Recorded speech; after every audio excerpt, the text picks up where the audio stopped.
вас видеть всех здесь, в этом красивом, уютном зале. Мы уже здесь встречаемся не в первый год, кто-то, может, первый раз в этом году, но уже по традиции сложилось так, что в преддверии Нового года, завершая декаду инвалидов, мы организуем такие встречи.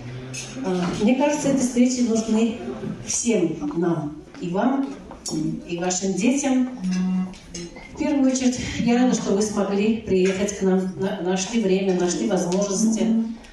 Не все смогли приехать, кто-то уже вот сообщает, что заболели.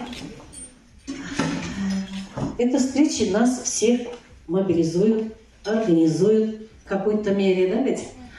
Вы друг друга видите, общаетесь, дети общаются. Мы смотрим, что за год вы уже, дети подросли, повзрослели, добились каких-то определенных результатов. Никто, наверное, не будет спорить, что эти встречи всем нам нужны. Я хочу вам в первую очередь, конечно же, пожелать бодрости духа, стойкости, не сдаваться. Жизнь ни для кого, она не секрет, да, не бывает такой легкой и простой. Кому-то испытание чуть полегче, кому-то посложнее. Я хочу вам пожелать, чтобы вы все испытания прошли достойно, которые нам дает жизнь иногда, порой. Чтобы ваши дети были здоровы, чтобы они радовали вас своими успехами, чтобы в наших домах был мир и покой. Также, конечно, мы еще увидимся с вами в преддверии Нового года. Такое же мероприятие мы же ведь еще организуем для вас елку, для наших особенных деток. Я еще раз вас буду рада там видеть.